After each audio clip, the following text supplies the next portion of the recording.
Instituto. Vamos a estar el día de hoy con nuestra sesión de profundización con enfoque en víctimas del conflicto armado y CITREP, que son las curules transitorias de paz. Recordarles que continuamos y ya vamos culminando nuestro segundo módulo de creación de agendas políticas dentro de estas sesiones opcionales de profundización. Para quienes de pronto no han podido conectarse a alguna de estas sesiones, pues recordarles que están en nuestra plataforma de formación para que pues todo el material de ocupar la política está dentro de nuestra plataforma para que entonces puedan acceder a él. Hoy estamos con un invitado también muy especial y que nos va a estar acompañando el día de hoy. Él es Diego Herrera Duque. eh, es trabajador social, magíster en educación y desarrollo humano.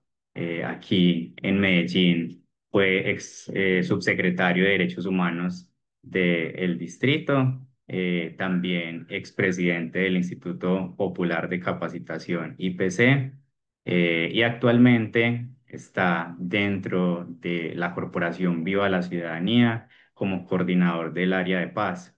Él nos va a estar acompañando hoy, conversando un poco sobre este enfoque de víctimas del conflicto armado y también las curules de paz que han trabajado no solo desde Viva la Ciudadanía, sino también Diego, pues desde su ejercicio. Entonces le doy la palabra a Diego para que podamos empezar esta jornada. Recordarles que pueden ir haciendo sus preguntas, sus intervenciones a través del chat y vamos a estar muy pendientes de ustedes. Adelante, Diego, bienvenido. Bueno, muy buenas noches. Gracias Alejandro, a las compañeras y compañeros de instituto por esta invitación a ser parte de esta conversación sostenida que ustedes traen desde el instituto y sobre todo en un tema, pues digamos, de mucha relevancia a propósito de las próximas elecciones y es a conversar un poco sobre los derechos políticos de las víctimas alrededor de las circunscripciones especiales transitorias de paz o las que son más conocidas comúnmente como las curules de paz. Eh, digamos que el día de hoy, pues la propuesta es, como dirían los pedagogos, o sea, hacer pero una conversación pues también con una intención política y es que efectivamente pues podamos podamos hallar elementos, insumos, caminos, herramientas para también las propuestas de agendas políticas que ustedes quieren trabajar en este periodo, en este ciclo con el instituto. Bueno, yo creo que como vamos a hablar del enfoque de víctimas de conflicto armado y la CIP3, yo creo que lo primero que habría que hacer es recordar que efectivamente, digamos, Colombia después de un poco más de 50, 60 años de conflicto armado interno, apenas tuvo una ley de víctimas en el año 2011. Quizás muchas y muchos de ustedes, para uno eso es reciente, para otros eso ya es muy viejo, ¿cierto? Pero, pero digamos que es una legislación relativamente nueva para a un país y una región con un conflicto armado interno de larga duración. O sea, apenas en 2011 se legisló en favor de los derechos de las víctimas, de sus procesos de reconocimiento, de restablecimiento de derechos, de reparación. Y pues, sí, también creo que vale aclarar en este contexto, y es que recuerden ustedes que esa ley específicamente también permitió al Estado colombiano y particularmente en un debate que hay en ese momento el reconocimiento formal de la existencia de un conflicto armado interno. Recuerden ustedes que después de las Torres Gemelas, el 11 de septiembre, pues lo que operó fue un discurso y una retórica de seguridad, de la amenaza terrorista, y efectivamente, digamos, no habían conflictos sino terroristas, y en ese contexto pues despojaba si de alguna manera la naturaleza política o las motivaciones políticas de organizaciones que estaban levantadas en armas, y eso generaba, digamos, una dificultad particular, no solamente para el reconocimiento de esos actores, sino también para las víctimas del conflicto armado interno. Entonces esa ley también permite el reconocimiento, insisto, formal del conflicto armado interno en el país. Digamos que lo segundo es que efectivamente cuando hablamos de la CITREP, yo siempre digo que hablar de la CITREP que nos pone en el marco del acuerdo de paz firmado en el año 2016, nos pone también en una pieza muy pequeña de un sistema grande. O sea, el sistema grande fueron los acuerdos hechos con las FARC sobre participación política, sobre derechos de las víctimas, sobre cultivos de uso ilícito, sobre fin del conflicto. O sea, cuando vemos en particular este aspecto o este mecanismo, no podemos desligar, digamos, de una dimensión mucho más sistémica de lo que significó el acuerdo de paz en el país firmado en el 2016. Estamos hablando que hoy este año cumple años. O sea, este año conmemoramos el 9º año del acuerdo de paz, y quiere decir que efectivamente parte de las medidas aún se están implementando, otras empezaron a implementarse de manera tardía, como esta en particular, digamos, de la CITRE, que digamos que les contaba, como que apenas, digamos, tuvo un debate inicial. Ustedes recuerdan que había un ambiente de mucha polarización política, de desconocimiento de los derechos de las víctimas, de que esto iban a ser, en su momento recuerdan, hoy estoy tratando de poner muchos recuerdos, y es porque también hubo un discurso, un planteamiento de sectores políticos que iban a ser las curules de las FARC, ¿cierto? O sea, también una distorsión frente al alcance, el sentido político de la medida, y también en aquel entonces, digamos, todo ese debate pues, de orden político, pero también unos bloqueos jurídicos hicieron que esta figura realmente arrancara tarde. Ustedes recuerdan, pues automáticamente los exmiembros de FARC tuvieron representación política automáticamente. Esta, digamos que básicamente se demoró un periodo legislativo mientras se zanjaban todos esos debates, todas esas controversias políticas y jurídicas alrededor de esta figura, ¿sí? ¿Pueden apagar por ahí el micrófono que hay prendido, por favor? Entonces, digamos que esa antesala, es decir, la ley de víctimas de 2011 que fue ampliada recientemente otros 10 años, que además nos permite el reconocimiento formal de un conflicto armado interno, y que en ese contexto hay unas víctimas del conflicto armado interno, digamos que fue un gran avance. Y lo otro es que efectivamente el acuerdo de paz pues logra unas medidas específicas de cara digamos, a la población víctima y los territorios y las poblaciones más victimizadas del país, y digamos que se vuelve como una antesala para que efectivamente tenga un desarrollo esta figura. Digamos que esta perspectiva o las circunscripciones, pues de entrada el nombre nos pone, digamos, le da un campo y las delimita muy específicamente. Estamos hablando de unas circunscripciones, es un lenguaje electoral, el carácter transitorio de la figura, son transitorias, pero además es un mecanismo especial alrededor de la construcción de paz. O sea, si uno lee, digamos, el título de la figura CITRE, en el mismo título ya te da un marco de limitación de para qué fueron creadas, qué sentido tienen y su carácter y su alcance. En ese contexto, pues yo quisiera como proponerles algunos elementos situados para esta figura, que a mí pues particularmente me ha encantado mucho hacerle seguimiento, y lo que hoy les voy a conversar también hace parte como un estudio, una investigación que hicimos para el Instituto Nacional Demócrata, sobre todo en una pregunta global que teníamos, es esas figuras especiales, excepcionales, transitorias, que tanto impactan o modifican el sistema político y el régimen electoral en Colombia. Entonces, digamos que en ese orden, pues parte de lo que les voy a conversar hoy es las contribuciones que logramos hacer a la luz de esa investigación que hicimos hace unos años. Bueno, un primer elemento, digamos, que se destaca de este ejercicio es que efectivamente las circunscripciones especiales de paz o las curules de paz representan un hito para el fortalecimiento democrático y la construcción de paz. o aquí es lo que algunos han llamado una Diego, construcción. Sí, Diego, qué pena que te interrumpa, pero ¿será que puedes ponerle en modo presentación? Abajo en PowerPoint hay un icono ese para que se vea es más la letra, Sí, por o si favor. necesitas Muchas también te lo gracias. podemos proyectar en Ah, dado bueno, caso. ya ahí quedó completo, ¿cierto? Aún no. Hola. Ven, Si quieres te lo Lo proyecto. veo bien, lo veo bien. no se visualiza completo. En pantalla completa no. Ay, a mí me aparece aquí pantalla completa. Si quieres, Alejandro, tú lo tienes, ¿cierto? Sí, yo acá lo tengo abierto. Ah, bueno, entonces si quieres lo podemos proyectar desde allá. Entonces voy a dejar para que lo compartas tú. ¿Listo? Listo.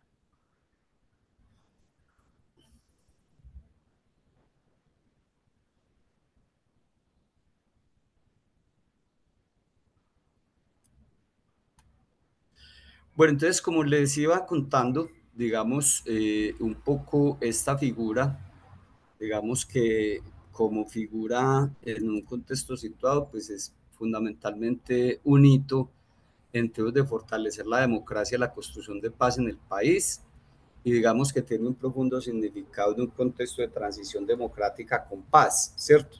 Es decir, todos teníamos la esperanza, la expectativa de que efectivamente el tránsito de la guerrilla más vieja, no solo del continente, sino que algunos dicen que del mundo hiciera tránsito a la civilidad, y que efectivamente con una agenda, digamos, de transformación, iba a ser fundamental para la democracia en este país, y eso requería, digamos, unas medidas específicas a aquellas poblaciones que históricamente habían sido victimizadas en el país. Y eso, digamos, que es un signo profundo en términos de una transición, de los tipos de transición. Todos sabemos que hay distintos modelos o tipos de transición, pero esta era una transición fundamental porque es una transición democrática en paz, es decir, una promesa de apertura democrática, pero también un escenario del paso de la guerra a la paz. Digamos que en esa promesa todavía estamos, digamos, de lo que representaba el acuerdo de paz y particularmente esta figura.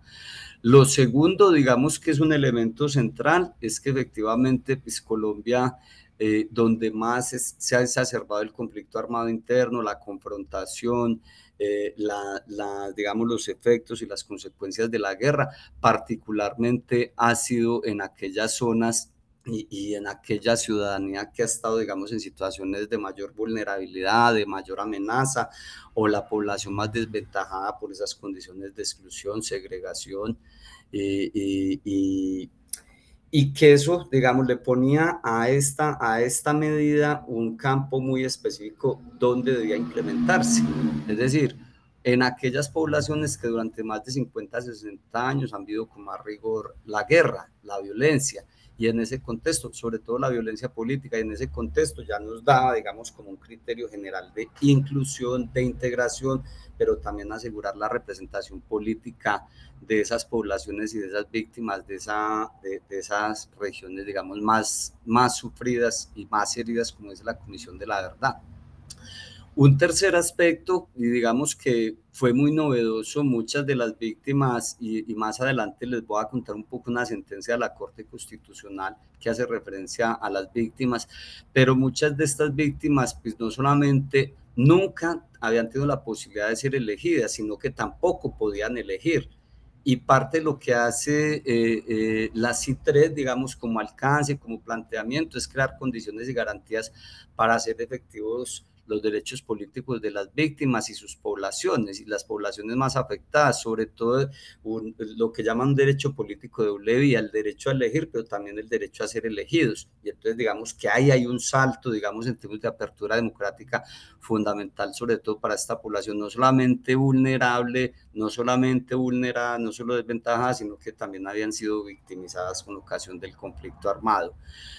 Digamos que también, como lo decía ahora, que el mismo nombre lo indica, este es un mecanismo especial, transitorio, pero que hace parte de un acuerdo de paz. Es decir, cuando hablamos de derechos de las víctimas, cuando hablamos de participación política, digamos que esta es una medida que camina, digamos, en niveles de la agenda acordada, de los acuerdos firmados en el contexto de la negociación política entre el Estado colombiano y las FARC, y un aspecto, digamos, fundamental para esa perspectiva de profundización democrática, de apertura que se quería en ese momento.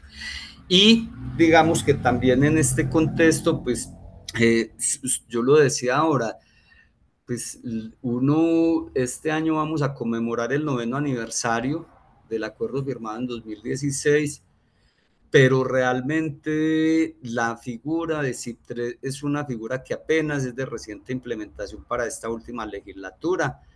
Apenas las elecciones fueron en marzo de 2022, y si se quiere fue el primer ensayo y poner a prueba y poner a operar ese mecanismo explícito que tuvo esa controversia inicial, pero que después se desata.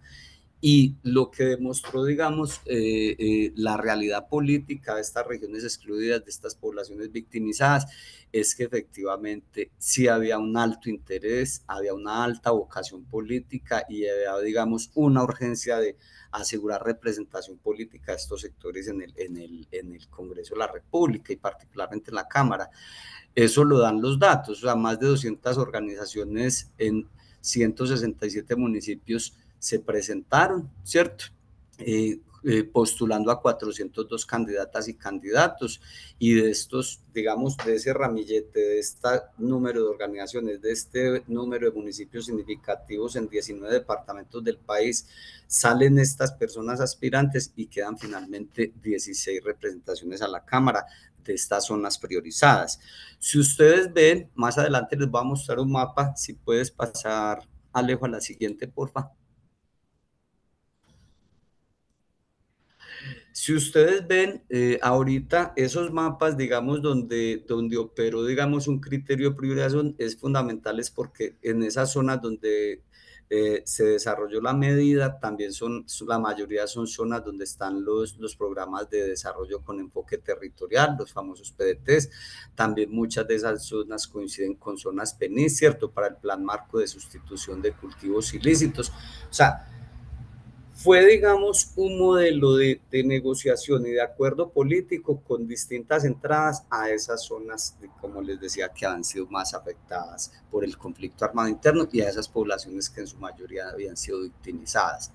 Digamos que en ese contexto, pues las CITRE tienen, digamos, como esa antesala, tienen un desarrollo reciente, como les decía, hay un gran interés de estas poblaciones en hacer efectivos sus derechos políticos, a elegir y ser elegidos, pero en esos territorios donde fueron priorizados estas curules, pues persisten los factores de conflicto armado, persiste la violencia social, persiste el control territorial y poblacional. O sea, hacer campaña en una medida especial, en un mecanismo especial, en condiciones de excepcionalidad, en estas condiciones es muy difícil. Yo siempre, cuando tuve la oportunidad de estar con las personas que fueron elegidas, yo les diría que eran unas personas muy valientes, porque era una figura que estaba pensada para en tiempos de paz, pero es una medida que se sigue realizando en tiempos de guerra, ¿cierto? Y digamos que eso le da un valor adicional como a este ejercicio. También ustedes saben que Colombia históricamente, pues los del instituto que son expertos en estos temas, parte de la dinámica de la guerra y del conflicto que se ha desarrollado en el país está muy ligado también a esos poderes regionales. Bueno, en algún momento alguien decía que el paramilitarismo no hubiera sido posible en Colombia sin los poderes regionales que lo auparan y lo auspiciaran y lo fortalecieran. Pues lógicamente también en estos territorios CITRE, pues no solamente persisten otros actores armados insurgentes, otras formas de violencia, las condiciones de exclusión, sino que allí también perviven esas prácticas políticas de poderes regionales que son tradicionales, que están como instaladas, digamos, en estas regiones, y eso efectivamente le genera un riesgo alto a esta figura, y es la capacidad que siguen teniendo sobre la distribución del poder político, incluso la influencia sobre este mismo mecanismo especial, que ahorita les comentaré un poco situaciones de esto, pero también digamos que son poderes regionales donde, digamos, se logra mantener como su lógica clientelar, sus lealtades, a la luz también de que son regiones donde persisten, digamos, situaciones de inequidad. Claro, o sea, no quiero decir porque alguien dijo esto, es que la Colombia olvidada y casi nos pegan, yo creo que no es correcto, y no hay unas zonas muy periféricas del país donde esas prácticas políticas, digamos, cogen asiento y son de mucho control, digamos, frente a cualquier alternativa o forma de participación política o de ejercicio de derechos políticos. Digamos que en ese contexto también era muy desafiante porque pues una cosa es que alguien quiera aspirar en una situación ideal, pero las víctimas son una suma de derechos vulnerados en el país, el derecho a la vida, ¿cierto?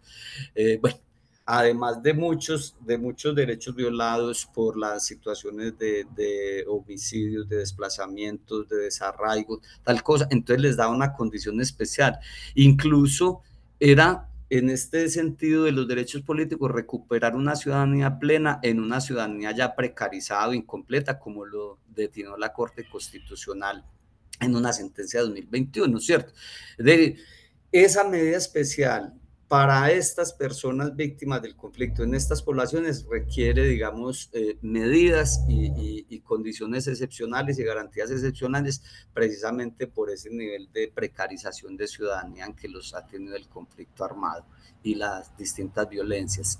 Aquí, digamos, además de eso, pues parece raro, creo que las cuentas ya van dando como que estamos llegando a los 10 millones de víctimas en el registro único de víctimas, sea cual sea el dato, estamos hablando aproximadamente del 20% de la población colombiana, ¿cierto?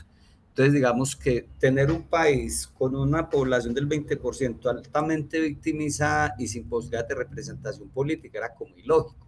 Y efectivamente el logro de que las I3 entren en el acuerdo y se asegure eso es para responderle a los derechos adquiridos y los derechos de ciudadanía de una gran parte de la población colombiana que ha sido victimizada, ¿cierto?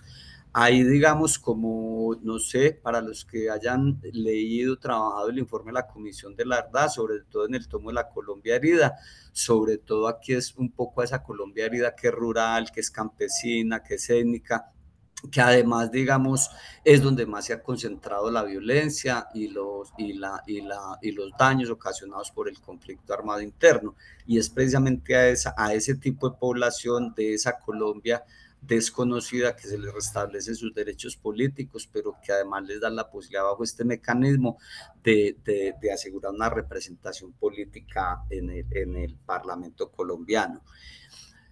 Ahí es muy importante saber porque por lo general en este informe de la comisión hay un dato que yo siempre trabajo, ¿cierto? Y que siempre lo pongo de presente porque nos da una magnitud frente a los hechos victimizantes que registró el informe de la comisión, y es que efectivamente de los muertos en la guerra en Colombia, 8 de cada de esos 10 muertos son personas civiles.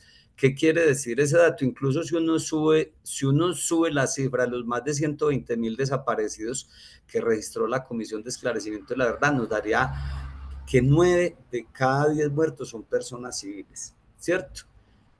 Las personas, lógicamente, que están desaparecidas, pues no están muertas hasta que no aparezcan, pero si fuera incluyendo ese hecho victimizante, sería mucho más escandalosa y más, digamos, más vergonzosa esa cifra. Es decir, quienes mueren en la guerra en Colombia no son los actores armados, no son los que están en la confrontación. Quienes mueren en la guerra fundamentalmente son los civiles, son la ciudadanía, ¿sí? Y eso es fundamental entonces para entender un poco por qué ese proceso de apertura y participación democrática es fundamental para estos actores y para reparar también el daño a muchas poblaciones en este país.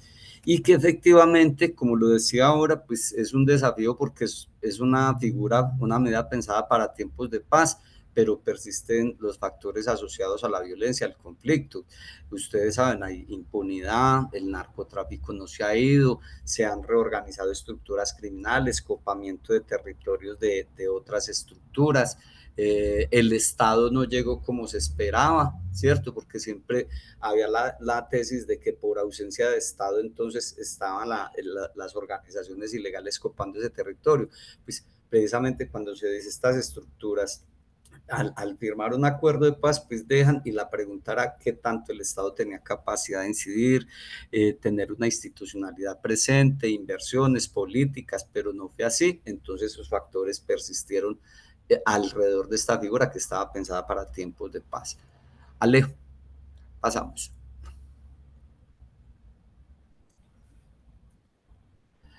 Listo. Digamos que con esos elementos de contexto situados, esta es una figura que no es para cualquier conflicto, no es para cualquier acuerdo de paz, no es para cualquier país, ¿sí? No es, digamos, sino que específicamente lo que está dando es una lectura y una alternativa en términos de apertura democrática en un contexto particular como el colombiano, que es un contexto de conflicto armado interno durante más de 60 años y con aproximadamente el 20% de la población registrada como víctima del conflicto armado en el contexto también de las normas y los instrumentos de política que tenemos. Digamos que hay unos elementos que es bueno destacar, como en esta breve presentación.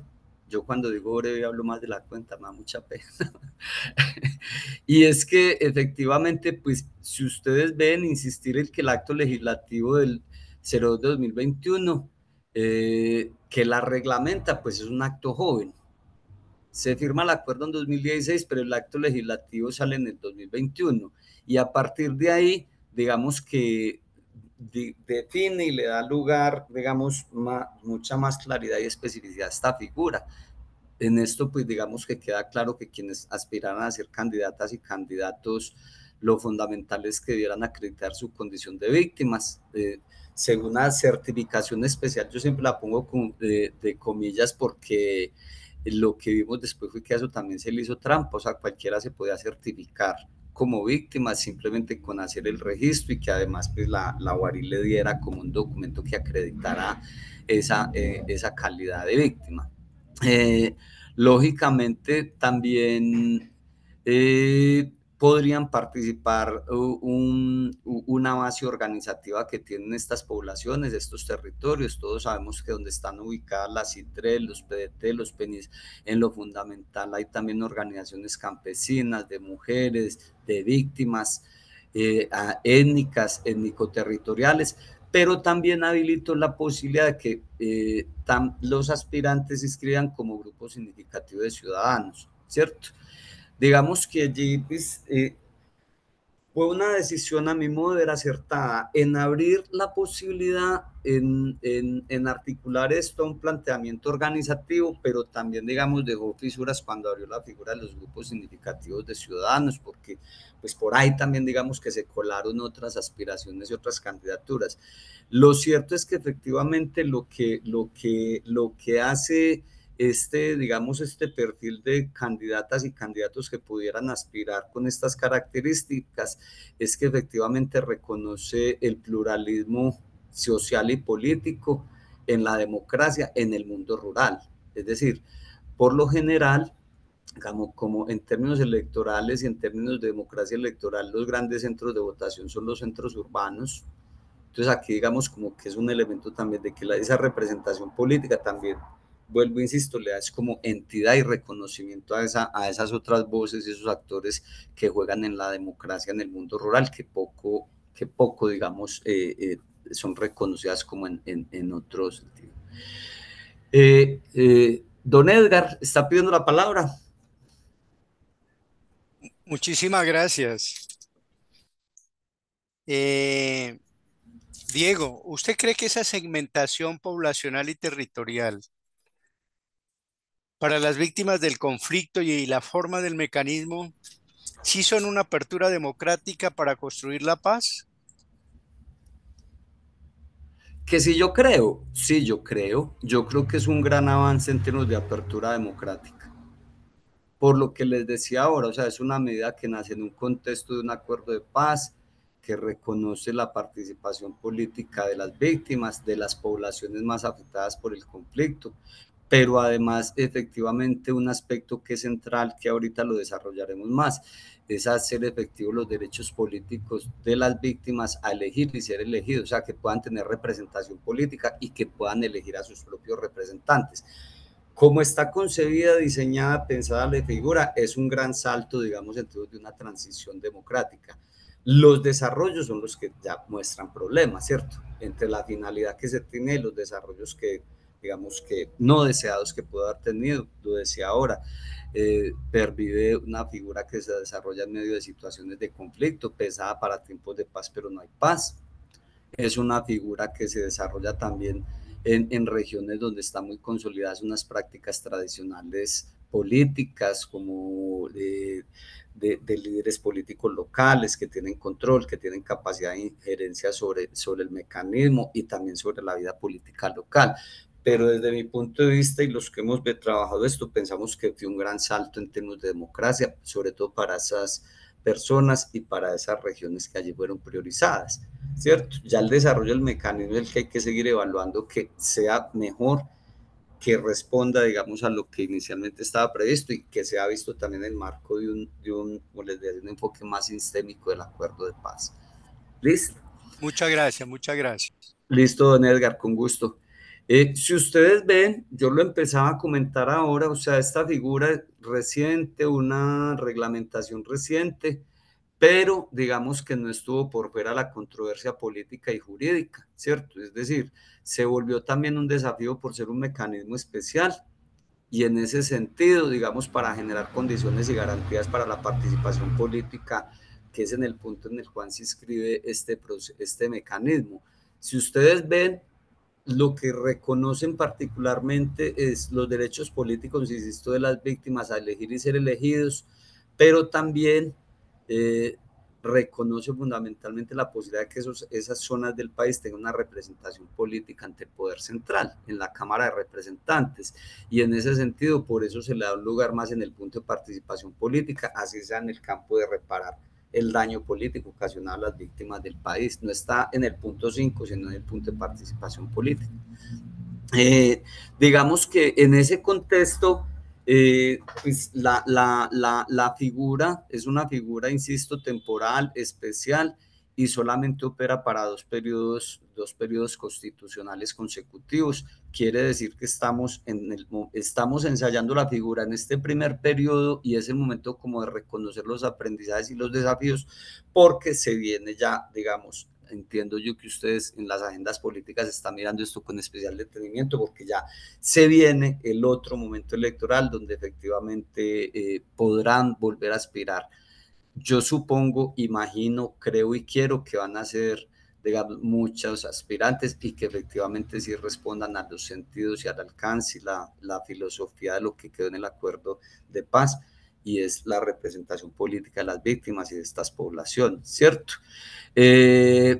Lo otro es que efectivamente ese camino institucional pues implicó no solamente reglamentar, sino también definir un nivel de resoluciones específicas. Ustedes no se imaginan, cuando estuvimos haciendo esta investigación, hablamos con la gente de la Organización Nacional Electoral, el CNE, con los partidos, con las mismas víctimas, con las organizaciones, con el Ministerio de Hacienda, y efectivamente, como es un proceso especial, transitorio, temporal, implicaba, digamos, una adecuación normativa, institucional, y empiezan a salir, digamos, en un tiempo muy rápido. Cuando se firma en octubre el decreto que la reglamenta, fue un proceso muy acelerado, digamos, prácticamente 6 meses para llegar a las elecciones de marzo. Y ahí entonces, digamos, en términos de las autoridades electorales, tienen que hacer su propio calendario electoral, porque recuerden que hay tiempo para inscripción de candidaturas, con las reglas y los requisitos que estaban, crear los tribunales especiales transitorios que iban a estar vigilando, digamos, el día de las elecciones, comisiones de escrutinio, digamos, cómo se iba a hacer para este mecanismo transitorio, y también definir los espacios de propaganda política. Ustedes saben que por ley las candidatas, los candidatos, las colectividades tienen derechos en este sentido. Entonces, para esta figura especial había que, digamos, adaptar, generar, digo yo, el marco normativo también institucional y la reglamentación específica para poderla hacer efectiva en un tiempo muy corto. Estamos hablando de 6 meses. Alejo, podemos pasar. Digamos que eso, parte de los desafíos que vivió este primer experimento, lo llamo yo, que es muy particular, porque son 2 periodos, pero ya avanzamos en uno, pero estamos apenas, digamos, haciendo como balances de esta primera figura a propósito de la pregunta de R para este segundo periodo constitucional. Pero uno de los desafíos que aspiramos que se corrijan ahora porque ya experimentamos la medida y es que fue de tiempo muy reducido, el tema de la planificación de las jornadas, el alistamiento institucional, las reglas especiales que implicaba esto, la infraestructura y la logística. Yo hablaba, por ejemplo, con personas de la registraduría de San Diego para asegurar y hacer efectivo el derecho. Un aspecto central era definir los puestos de votación. O sea, la población víctima, esta es población, digamos, esas poblaciones por lo general son poblaciones alejadas, no hay garantías, no hay vigilancia. Entonces, para que ese tipo de población fuera a votar por sus aspirantes en esas zonas priorizadas, pues era un desafío logístico monumental para asegurar hacer efectivo el derecho político. Pero además, digamos que como estaba es un mecanismo también que iba a hacer elecciones, pues todos sabemos, el instituto lo sabe muy bien lo que representa eso, las etapas preelectorales y la jornada electoral propiamente dicha, y todo eso se tuvo que desarrollar en 6 meses, entre la firma de la reglamentación de octubre y las elecciones en marzo. Entonces fueron básicamente 6 meses para todo ese alistamiento institucional y normas y procedimientos. Y sobre todo, digamos que en esa perspectiva de, como les dije, asegurar condiciones y garantías para hacer efectivos los derechos políticos de las víctimas a elegir, pero también a ser elegidas. Digamos que también, como es una medida especial transitoria, pues esto implicó también medidas especiales, efectivamente, como les decía, para estas zonas rurales apartadas, para pueblos étnicos, o sea, instalar puestos de votación, se tuvieron que instalar alrededor de 1.200 y tantos puestos de votación, el tema de la inscripción y elección de candidaturas, el tema de la financiación estatal, no podía ser como a todas las campañas por ser una figura especial, transitoria, el tema del acceso a medios regionales, ustedes saben que en la competencia electoral, pues el candidato o candidata que más exposición tenga, pero también hubo que reglamentar esto porque como eran zonas priorizadas, entonces cuáles medios regionales podían existir y qué espacio, digamos, de propaganda podrían tener en estos medios de televisión pública. Todo el tema de seguimiento, transparencia del proceso electoral, pues por eso se crearon los tribunales especiales electorales, por eso se crearon unas comisiones de escrutinios especiales, porque eso había que, digamos, darle un desarrollo en ese sentido. Pero además, como eran 16 zonas priorizadas, era fundamental también saber los datos del censo electoral. Es decir, usted podía votar no sé, en la serranía del Perijá, o podía votar en el Bajo Cauca, pero tenían que saber cuánto era el censo electoral allá, cuántos están para habilitar en esa zona por esos aspirantes en esta zona. Entonces, digamos que era un desafío supremamente alto. Y otra cosa, pues que no se ha visto mucho, que a uno le duele, es porque cuando Alejo me invitó a esta conversación hace unos meses, me encanta porque es como de las figuras muy potentes en términos del desarrollo democrático del país, en términos de derechos políticos, pero es como de las más olvidadas y a las que poca gente le para bola, ¿cierto? Todo el mundo habla de los PDT, habla del PENIS, habla de tal cosa, habla de las comisiones de garantías, pero esta es una figura muy olvidada y entonces lo que dijimos es que efectivamente hay que afinar también los mecanismos de vigilancia ciudadana a este tipo de figuras, a quienes quedaron elegidos y elegidas, y que eso, digamos, es como un reto, digamos, un desafío para este mecanismo de la sociedad civil. Alejo, seguimos. Digamos que cuando uno ve los requisitos específicos, ahí le da uno claro también, digamos, como no solamente lo que potencia, sino los límites que pone. Cuando usted se va a inscribir, pues tenía que haber cumplido estos requisitos. Creo que fueron requisitos a mi modo de ver fundamentales para asegurar, digamos, la transparencia del proceso, los destinatarios del proceso y los derechos políticos de quienes pretendían ejercer la representación política o de quienes querían votar por esa representación. Condición sine qua non a propósito de las víctimas del conflicto armado, ser víctimas del conflicto armado, no de otro tipo de conflictos, del conflicto armado interno, ¿cierto? Por eso es importante el reconocimiento formal que se logra del conflicto armado interno en el marco de la Ley de Víctimas y Restitución de Tierras. El otro es que efectivamente haber nacido o residir los últimos años en las circunscripciones en las zonas donde estaban priorizadas, ¿cierto? Es decir, pues Diego Herrera no se podía ir a ser aspirante, así fuera víctima, no se podía ir en Medellín, no se puede ir a buscar una curul de paz en el Bajo Cauca o en el sur del país, ¿cierto? Entonces, digamos que era como para asegurar que efectivamente sí llegara y tuviera cobertura a quienes se quería llegar con esta medida. Lo otro es no pertenecer a un partido con personería jurídica. Algunos aspirantes, digamos que parte de lo que se vio es que renunciaron, era gente que venía de sectores políticos, colectividades políticas tradicionales, se desvincularon para después presentarse como víctimas, pero digamos que ese es un requisito que estaba allí. Lo importancia, lo decíamos ahora, de estar avalados por una organización social, o sea, aquí hay también un tema de que la víctima no se representa, sino que también representa un colectivo, y que si ese colectivo está organizado mucho mejor, y que si tiene una trayectoria y unos desarrollos, por ejemplo, en la región es fundamental.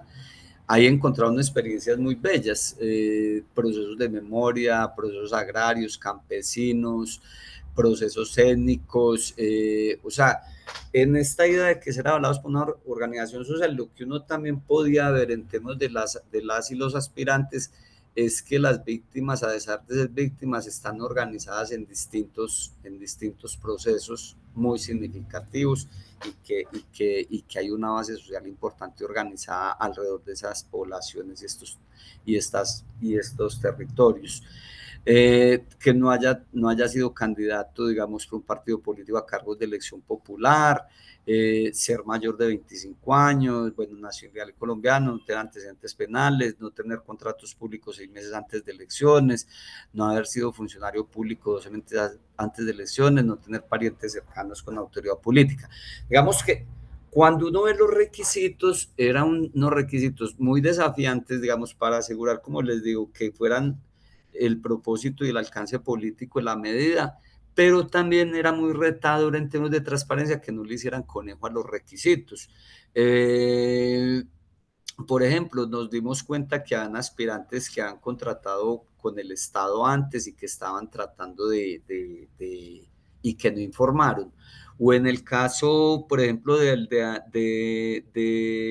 algunas personas, como tenían un problema de financiamiento, entonces, como el financiamiento era estatal, entonces si una organización hacía una rifa, podía ser sancionada para recoger fondos. Y en cambio otros, digamos, por ejemplo, una curul que está ahí, como unas curules muy cuestionadas, una de esas es la de Urabá, la CITREP de Urabá, porque efectivamente eso parece una campaña tradicional, ciertos recursos, cosas. Entonces, esos requisitos se les hizo trampa, pero también daban de alguna manera algunos criterios garantistas para la participación efectiva de las víctimas en este proceso. Pasamos a Alejo. Digamos que ese mapa, yo, como ven, soy pésimo haciendo presentaciones. No pedí ayuda, pero digamos que cuando ustedes ven el mapa de las 16 circunscripciones transitorias especiales de paz, a mí me gustan mucho los mapas porque uno ve también la geografía de mapas cuando usted cruza, para comportamientos electorales, para zonas priorizadas, para zonas que hoy persisten factores de conflicto. Muchas de estas zonas que ustedes ven aquí hoy están en graves crisis humanitaria, ¿cierto? Entonces uno dice, ¿dónde se desarrolla el mecanismo? Precisamente las poblaciones que han sido más afectadas, insisto, pero es donde el conflicto persiste y donde va a ser, digamos, muy desafiante. Estamos en un contexto distinto al de al de hace 4 años, hacer campaña en estas elecciones va a ser muy difícil en estas zonas priorizadas por la dinámica y la reorganización de las estructuras criminales y de las organizaciones insurgentes alrededor de esas zonas que supuestamente eran zonas de las FARC, que el Estado ya debía estar ahí, ¿cierto? Pasamos a Alejo. Cuando uno ve ese mapa, si quieres pasémoslo, cuando uno ve ese mapa, usted también ve ahí un mapa muy parecido, como les decía ahora, los programas PNI, los programas PDTs, o sea, realmente son zonas priorizadas, pero que efectivamente la promesa transicional no se cumplió mucho. Algunos desarrollos del mecanismo que yo quise anotar, ¿cierto? O sea, es una elección muy reciente, que apenas en marzo de 2022, el mismo día, las elecciones legislativas ordinarias. Eso era una ventaja, pero también generó mucha confusión. O sea, era una ventaja porque tenían asegurados los electores que ese día que tenían en su circunscripción podían votar por el aspirante a la curul y también por los otros, pero también generó mucha confusión en la información, o sea, no hubo suficiente pedagogía para este proceso, mucha gente desconocía el mecanismo, digamos por lo que les contaba ahora, la premura en la reglamentación, alistamiento institucional, desarrollos normativos, tal cosa, fue muy rápido, entonces fue, digamos, fue muy difícil meterla en la misma jornada electoral, que tenía sus ventajas, pero también sus desventajas, la gente estuvo muy confundida, y además pensamos que la población rural tiene unas características, digamos, particulares, muchas, digamos, están en puestos distantes, no hay escuelas. Lo otro es que efectivamente las 200 y más listas oficiales con 402 aspirantes, eso, como les decía, fue un logro, porque mucha gente, pues, con los temores, con la falta de preparación, con lo de denuncio de la figura, había mucho desconocimiento del mecanismo en muchas zonas, en muchas regiones priorizadas, incluso muchos aspirantes no tenían claros los requisitos, los mecanismos de financiamiento, pero a pesar de eso, digamos que es bastante significativo para el proceso electoral y ante esta medida especial que hayan, digamos, tantas personas aspirantes y tantas listas en este periodo. Si ustedes ven, la inscripción es del 22 de diciembre, o sea, prácticamente en términos preelectorales tuvieron, ¿cuánto? 3 meses para hacer campaña, ¿cierto? Entonces también eso, digamos, que le generaba, pues, si bien hubo, digamos, una explosión en términos de la posibilidad de participación política democrática, el tiempo siempre fue una limitante y sobre todo para una figura nueva y transitoria como estas. Yo creo que fue muy importante para esas 203 listas que se presentaron el criterio de equidad e igualdad de género, ¿cierto? El criterio de paridad y alternancia en las listas, pero hubo un pecado y que es parte de las recomendaciones que hay en este ejercicio, y es que se optó por el voto preferente, entonces muchas personas fueron en llave, pero terminaron votando fundamentalmente por hombres en esas listas, ¿cierto? Por ejemplo, las compañeras de Montes de María, unas mujeres repilosas, trabajaron y consiguieron una llave y ellas nos explicaban por qué la gente terminó votando por la llave y no por la compañera que tenía más de 30 años de trabajo por la memoria Montes de María. Entonces digo, algo hay que generar, afinar el mecanismo y su reglamentación para que eso no vuelva a pasar, porque se buscó equidad e igualdad, pero al final la representación quedó, digamos, en solamente 3 mujeres de las 16 curules quedaron elegidas, ¿cierto? Entonces, digamos que había que profundizar más esa perspectiva y mejorar la reglamentación porque dio lugar a que no fuera eso, ¿cierto? Aquí es importante, digamos, decir también que cómo quedó esa composición organizativa. Recuerden, usted habla de los requisitos, quiénes puedan participar, los criterios que habían. Importante porque básicamente esta es una medida para la democracia rural, como les decía ahora. Entonces ustedes ven que, pero también para víctimas. Entonces, Quedaron 5 curules por organizaciones de víctimas, 4 por organizaciones sociales, 3 por consejos comunitarios, digamos, 2 por organizaciones campesinas, 1 por organización de mujeres y 1 con aval de un grupo significativo de ciudadanos. Si ustedes ven quienes podrían, digamos, participar con los requisitos que tenían, los avales que necesitaban eso, quedó, digamos, todo el universo de organizaciones y posibilidades representadas en esas curules, ¿cierto? Víctimas, campesinos, población étnica, mujeres, digamos como que es un buen elemento que hay ahí. Pasamos. Listo. Digamos que yo les decía ahora, parte de los desafíos es efectivamente había que actualizar y hacer el censo electoral en estas regiones, en esas 16 zonas priorizadas que cobijaban pues, 19 departamentos. Entonces, allí el censo electoral que, digamos, que se pudo hacer, incluso en unas entrevistas que tuvimos con la registraduría también fue muy, muy retador hacer eso, porque era como hacer un censo con Zoom y sobre todo, sobre todo con un Zoom muy específico, sobre todo porque no eran un departamento, no era un municipio, era un concepto de zonas priorizadas por regiones, ¿cierto? Las 16 circunscripciones especiales cobijan 19 departamentos y varias regiones del país. Y en esa perspectiva, digamos, fue muy desafiante como digamos, como ese censo, pero digamos que se logró hacer. Para ese proceso mismo, el censo dio más de 1.260.000 personas. Sin embargo, particularmente los resultados electorales de la jornada marcaron la tendencia a la abstención que es histórica en el país. O sea, no es un problema digamos, de la Colombia aislada, de la Colombia segregada, sino que es un comportamiento muy parecido como al histórico de la abstención que en este país es del 40, ¿cierto?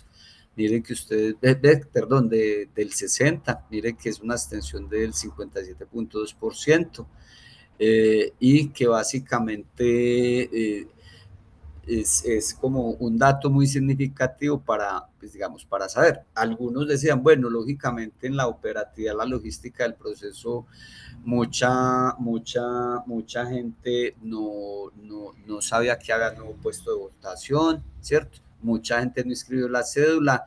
Muchas de las víctimas de desplazamiento forzado, que casi las 10 millones, como 8 son y un poco más son por desplazamiento, entonces muchas son víctimas, por ejemplo, de una subregión, pero ya por situación de desplazamiento viven en una ciudad o en una cabecera municipal. Entonces, parte de lo que se decía, bueno, se debió haber habilitado también mecanismos y mesas en algunas ciudades, por ejemplo, Medellín, Bogotá, Cali, son ciudades receptoras de personas desplazadas para que hubiera un punto fijo que puedan votar por la región de la cual habían sido originariamente desplazados, ¿cierto?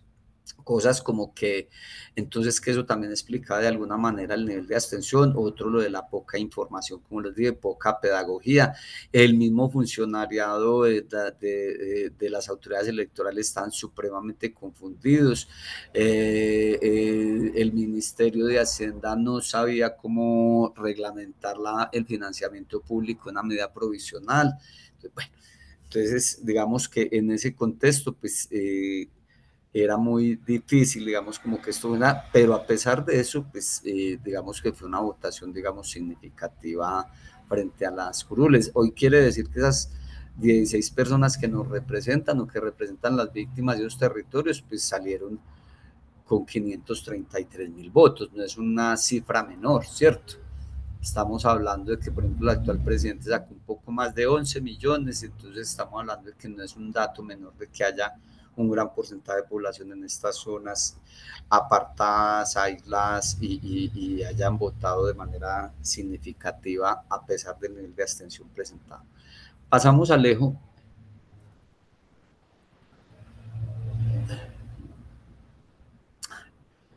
Listo, yo creo que ahí, pues, a propósito de la pregunta de don Edgar ahora, y por ahí vi un comentario ahora que quizás me ayuden a leer ahora, pero insisto, la CITRE se pensó en tiempos de paz y le ha tocado desarrollarse en tiempos de guerra, como todo el acuerdo de paz, ¿cierto? Como el sistema integral de verdad, justicia y reparación, como como el tema del programa de cultivos de uso ilícito, de sustitución, como son medidas y mecanismos pensados para tiempos de paz y, digamos, aquí les toca, digamos, coexistir con los tiempos de guerra. Esto también, digamos, hubo mucha situación de amenaza, mucho constreñimiento en muchas zonas, porque muchas de las zonas históricamente tenían presencia de las FARC. Al salir las FARC, al concentrarse en los ETCR, al otros, digamos, migrar de esas zonas, pues otros actores armados ilegales entraron a disputarse en el control de esas zonas y también de esas economías. Por lo general, donde están las ITREP, ustedes ven ahí narcotráfico en muchas de esas zonas, en el sur del país, en la frontera con Venezuela, en el litoral pacífico, en Putumayo, ¿cierto? Son zonas de cultivos de uso ilícito, pero también son corredores de donde hay también extracción minera, pero también son corredores de tráfico, ¿sí? O sea, de producción, pero también corredores de comercialización para sacarla. Entonces, eso digamos que hacía muy complejo esta figura en medio de ese recambio, si quiere, de actores armados ilegales en la zona y que llegan con sus economías y con sus prácticas de control. Ahí digamos que en esto efectivamente el control no era solamente territorial sino poblacional. Mucha gente parte de la discusión con quienes aspiraron de esas más de 400 personas era garantías, condiciones. En algunos casos lo que decíamos es que la Unidad Nacional de Protección nunca estuvo preparada para darle garantías y protección a esos liderazgos. Muchos de esos liderazgos contaban que cuando definieron ser aspirantes se les incrementó el nivel de riesgo y que efectivamente muchas personas tuvieron que declinar aspiraciones porque pues, o un grupo criminal o un sector político tradicional le inhibía, digamos, la posibilidad de participar. Lógicamente, habían zonas también vedadas, o sea, no todos las aspirantes y los aspirantes pueden entrar a todas las zonas a hacer campañas, o sea, tenías poco tiempo, pocos recursos, poca propaganda y además, digamos, con esas restricciones, pues son factores de riesgo. Digamos que también persistió el asesinato de liderazgos sociales en esas zonas. Hay un dato que la MOVE en su momento puso y es que entre el inicio de la CIPTRE y el cierre de la inscripción, ¿cierto? Desde el cierre de la inscripción hasta el día de las elecciones, el asesinato de líderes fue en esas 16 zonas. ¿Sí? Entonces, si quienes quieren ser víctimas en las curules de paz, pues tienen labores de liderazgo, hacen parte de organizaciones, representan sectores sociales y lógicamente digamos, no era un ambiente muy halagador, digamos, en términos de cómo se incrementó el riesgo y el asesinato de líderes en esas zonas, precisamente en desarrollo del mismo mecanismo y las relaciones para este mecanismo, ¿cierto? Y lo otro también, la persistencia de las agresiones, no solamente de asesinatos, sino agresiones. Mucha gente fue desplazada, mucha gente fue violentada. Muchas de esas zonas, recuerden que también son zonas de paso fronteriza, entonces también de trata de personas, de otras economías que circulan en estos periodos. Muchas de esas aspirantes, lógicamente, es distinto ser un líder social de un corregimiento, de un municipio, a cuando usted ya es líder, hace el tránsito a ser un líder político en una región, y ser aspirante implicaba asumirse en ese rol. Entonces eso les daba mucha más visibilidad, mucha más, digamos, exposición también, y eso digamos que era un factor también que en muchos de los casos aumentó el riesgo de estos actores. Incluso en parte de las barreras que encontrábamos en ese ejercicio, una de las barreras es que mucha gente automáticamente tenía confianza en el líder o la lideresa social, pero al transformarse en líder o lideresa política, ya operaba la desconfianza, así fuera en su misma comunidad. ¿Por qué? Por la noción negativa que hay sobre la política, estaba a robar, estaba tal cosa, y desconocían la figura, entonces de entrada ya había un juicio frente a eso. Lógicamente hubo abstención en ese promedio de abstención, hubo unas zonas más críticas de abstención, ¿cierto? Donde efectivamente estaba más complejo el tema de nuevos actores armados ilegales en esas zonas, también porque en algunos casos la abstención es porque muchos retiraron de las listas. El caso más famoso es el de el hijo de Pupo, ¿cierto? Para la región oriental. Entonces ahí hubo mucha votación, pero las que no votaron fue las víctimas, ¿cierto? Porque muchas de las víctimas que estaban aspirando se retiraron, incluso hicieron cartas públicas de eso. Entonces aumentó la abstención de aquellas personas que se aspiraban que ejercieran sus derechos políticos a elegir. Que es también como una lectura diferenciada que se hizo como en este estudio. Insistí ahora, siguen existiendo redes políticas tradicionales. Muchos de los actores políticos tradicionales que se movieron en esas regiones, algunos instrumentalizaron también la figura, la medida. Se dice que de las 16 auténticamente solo 4 o 5 son víctimas realmente, los otros fueron, digamos, pruebas de copamiento, de presión, de alianzas con otros actores. Bueno,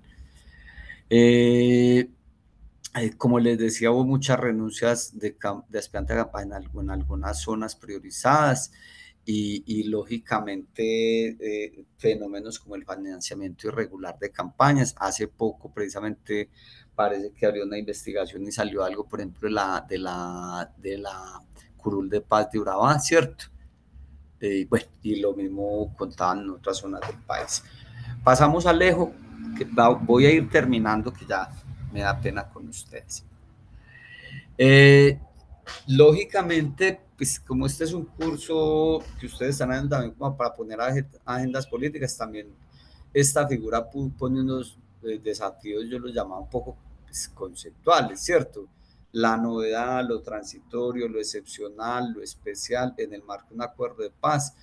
Yo creo que nos pone un elemento, yo lo enunciaba ahora, y hay una dimensión de la transición política que es clave en este proceso. Es decir, aquí, como ha ocurrido en otros procesos de negociación y de acuerdos de paz en el mundo, la representación política y las curules no se las dieron solamente a los actores armados que pasan a la civilidad, sino el reconocimiento a las víctimas y efectivamente y a las regiones más victimizadas. Yo creo que eso es fundamental en un modelo de transición, y es un modelo de transición de paz democrática, llaman algunos, ¿cierto? Porque combina como ese modelo de la guerra, la paz y el paso a un proceso de apertura y profundización democrática en Colombia, sobre todo en esas regiones específicas.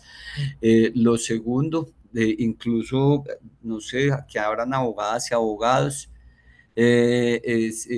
digamos que un elemento central, y es efectivamente los derechos políticos de las víctimas. Hablamos mucho de las víctimas, de los hechos victimizantes, tal cosa, pero le da centralidad a un concepto y un planteamiento de derechos políticos de las víctimas y los territorios. Creo que eso es una clave fundamental para entender un poco en perspectiva histórica, en perspectiva de memoria, en perspectiva de reparación integral, ese tránsito de víctimas a ser sujetos políticos, ciudadanos, ciudadanas, ¿cierto? Con derechos políticos. Ese derecho de doble vía, entonces, como de elegir y ser elegidos desde un enfoque garantista, creo que también, a propósito de la pregunta, es un logro, un desarrollo fundamental. Otro elemento es, digamos, el planteamiento que les decía ahora, que pues, quieren revisar esa reglamentación porque sí se avanzó mucho en términos de derechos políticos de las víctimas con enfoque de género, ¿sí? Digamos que ahí, digamos, es clave, fundamental esa perspectiva allí dentro de esa dimensión. Asimismo, todo el proceso de inclusión, integración y representación política. Ustedes saben que Colombia es una democracia representativa, entonces parte de los desafíos de alistamiento institucional es abrir el Congreso, abrir la representación política, y con esta particularidad, esta medida especial y su carácter transitorio. Digamos que ahí también, en ese ejercicio que les contaba que hicimos, fue muy importante también identificar los niveles de barreras. No todas las barreras eran iguales. Yo sé que por ahí está ese material que Alejo y Santiago les compartieron, ¿cierto? Ahí está pues un poco en términos metodológicos del enfoque investigativo, pero llevamos a un plano de hacer unas distinciones cualitativas y políticas fundamentales para análisis de qué era lo que avanzaba y por qué no avanzaban algunas cosas. Entonces encontramos barreras de tipo personal, sociocomunitario, barreras institucionales que creo que los he planteado mucho y otras estructurales que no dependen de la medida ni de la voluntad política, ni de los diseños institucionales, ni de las normas, sino de que efectivamente pervive la exclusión, factores de persistencia del conflicto como el narcotráfico, reagrupamiento y reorganización de estructuras ilegales en los territorios, ¿cierto? Entonces, digamos que ahí era fundamental entender eso para decir, tenemos un desarrollo, pero también tenemos desafíos y elementos por superar. De mi gusto sería que esas barreras fueran superadas en esta nueva elección. Ese sería como la, ¿cierto? Y yo creo que digamos, una perspectiva muy integral de derechos. Es decir, cuando se vulnera un derecho, se vulneran los otros derechos. Y efectivamente en esta población víctima era muy importante entender que cuando esta medida se desarrolla tiene una implicación, digamos, entonces de reparadores y garantistas materiales de los derechos que les fueron vulnerados. Pasamos, Alejo. Bueno, no voy a tener mucho, pero yo creo que también hay unos desafíos al sistema político y electoral en el país, ¿cierto? Por el tipo de Estado que tenemos, por la división de poderes que contenemos. Muchos hablan de que a propósito de lo que preguntan ahora, los ciclos de cierre y apertura democrática están aparejados con periodos de profundización de la guerra o con periodos de búsqueda de la paz. Efectivamente, el Acuerdo de Paz de 2016, la ley de víctimas en 2011, lo que también abre un gran abanico en términos transicionales, ¿cierto? Y en ese contexto, digamos que estamos como en un periodo de la búsqueda de la paz, y cuando se está buscando la paz, por lo general hay procesos de mayor apertura democrática, ¿cierto? Cuando hay guerra, cuando hay confrontación armada, cuando hay violencia, cuando hay conflictos, se cierra el espacio democrático y se perfilan más las salidas autoritarias. Yo creo que fundamental esos ajustes institucionales, como les decía yo, desde la CNE hasta, mejor dicho, todas las autoridades electorales, pero también las autoridades fiscales, pero también las entidades de control, todos se tuvieron que ajustar, digamos, a esta medida, y efectivamente también en cambios en políticas y agendas particulares para ser garantes de estos derechos políticos.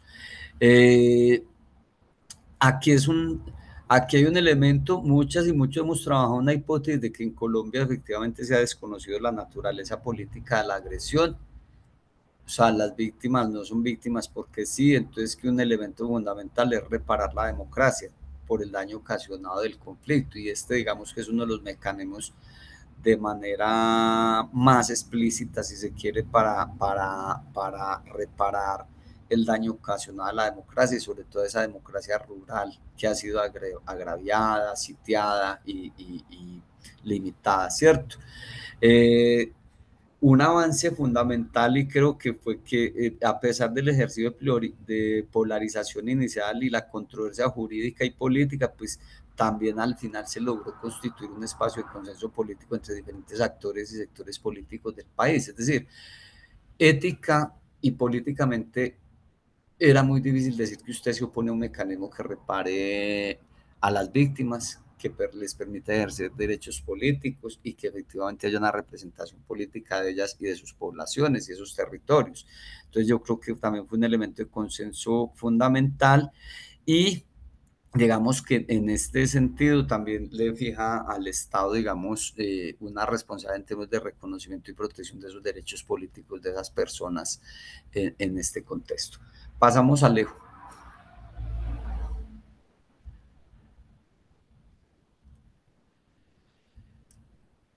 Bueno, yo ya lo había dicho ahora, hay unas instituciones con competencias que tuvieron que abrir su mandato, generar nuevos instrumentos normativos, nuevas disposiciones. También hay un elemento fundamental y es que parte de la discusión que generó la CITRE es que también se va configurando unas nuevas formas de ordenamiento del territorio, ¿cierto? Porque efectivamente hay una representación política de esos territorios, de esas víctimas, de esas poblaciones, y queda un desafío como en lo que representa el poder central y los territorios, digamos, en esa representación que asumen. Hay un elemento y es que efectivamente se tuvieron que hacer cambios y meter, por ejemplo, artículos transitorios a la Constitución política, sobre todo porque efectivamente necesitaba rodar el proceso de garantías en medio de las dificultades que esto tenía. También cambios en la composición de la Cámara y de sus comisiones. Era un lío porque ellos no son bancada, ¿cierto? Lo que típicamente llama una bancada, y las comisiones de la Cámara que tenía una participación, entonces la pregunta era, bueno, ¿y cómo incluimos a las curules de paz en estas comisiones y con qué criterios? ¿Cuál queda en presupuesto? ¿Cuál queda en la constitucional? ¿Cuál queda, cierto? Entonces también fue un desafío como hay, digamos, en esa representación y su localización. Ellas y ellos empezaron a operar, ellos, digamos, no actúan como bancada, pero se empezaron a llamar la bancada de la paz. Eso duró como un año, eso entiendo que se ha reventado. Yo me he reunido luego con algunos en Bogotá y ya empezaron a tener un funcionamiento como bancada, si no fueran bancada, y se llamaban bancada de paz, pero ya eso se ha ido resquebrajando porque efectivamente pues vuelve a aparecer cuántos son auténticamente elegidos por las víctimas, por sus organizaciones, por sus territorios. Listo, pasamos a Alejo.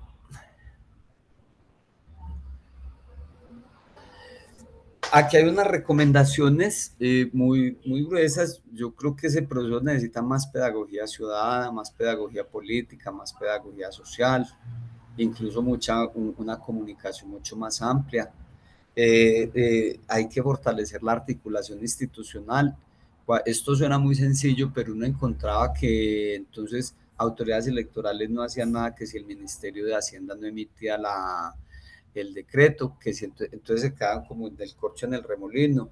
Muchas de la registradora nacional tiene una dimensión, pues las registradurías departamentales tienen como otro alcance, ¿cierto? Entonces alinear esas autoridades fue y sigue siendo un reto fundamental. Aspiraría a uno que sea mejor ahora, como les decía, que hay más tiempo. Un tema central es el mecanismo de financiamiento estatal de las campañas CITREP. Eso fue un gran vacío, fue de los grandes problemas. Incluso muchos quedaron en líos porque no sabían cómo registrar las cuentas de las campañas en la plataforma. Les dieron trato, digamos, a esta figura especial en tan poco tiempo, entonces prácticamente los pusieron en las cuerdas, digamos, de lo que es un proceso electoral normal, unas campañas normales, entonces muchos de ellos se los afectó. Eso es un tema central a mirar. Lo otro, como les decía ahora, es un tiempo también para mirar reglas especiales para superar los vacíos jurídicos que dejó el acto legislativo.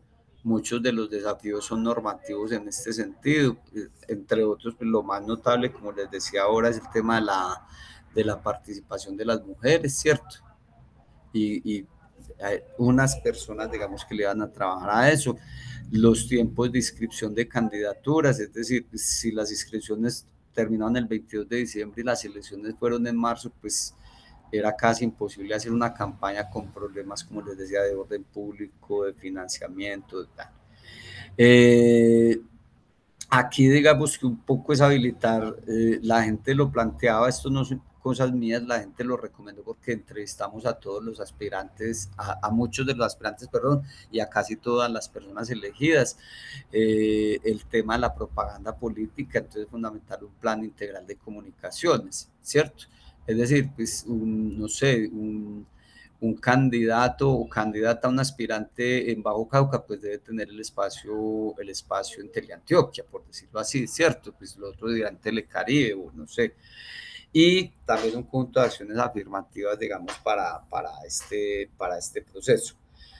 Digamos que esa es una voy a ir dando por acá. Ese es, digamos, como a grandes rasgos un planteamiento. Yo quería compartirlo. Hay un documento, hay una publicación que entiendo, como les dije ahora, que está ahí rodando, pero quería insistir un poco en la vigencia de la figura, en que efectivamente ya estamos siendo una figura transitoria especial, ya vamos para el segundo tiempo. Esto es como un partido, ¿cierto? Ya está terminando el primer tiempo y vamos para el segundo tiempo, entonces creería uno que hay unas condiciones más óptimas para mejorarla, para potenciarla y sobre todo por el significado que tiene para las víctimas y los territorios más afectados por el conflicto armado en el país. Entonces es fundamental, digamos, ese compromiso y yo creo que es parte de la agenda que debe tener la agenda político-electoral por venir.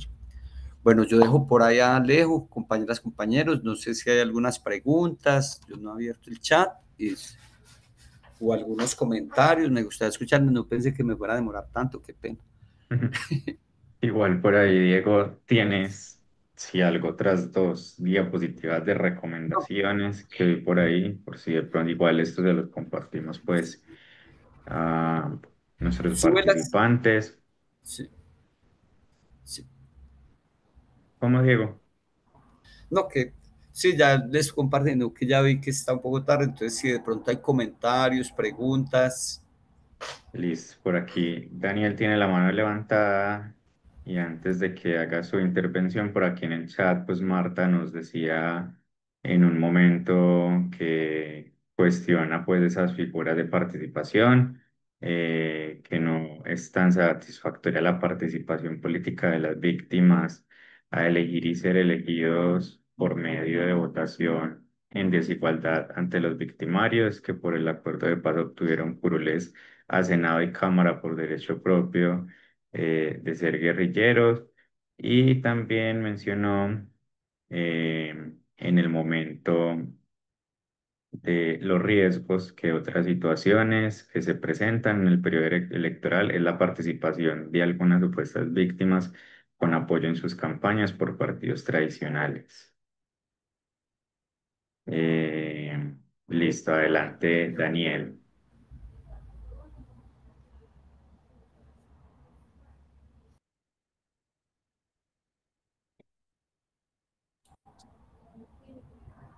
Hola, ¿me escuchan? ¿Me escuchan? Sí, Sí. súper. Listo. Daniel Ocampo. Bueno, va a hablar mi intérprete John Moore, que es el que va a hacer el servicio de interpretación. Sin embargo, cuando se refieren a mí, hablen directamente. Mi nombre es Daniel Ocampo. Yo soy una persona sorda. Un gran saludo para todos. Yo soy líder de la comunidad. Permíteme en un momento, voy a anclar, el intérprete va a anclar a la persona sorda para verle mejor. Gracias.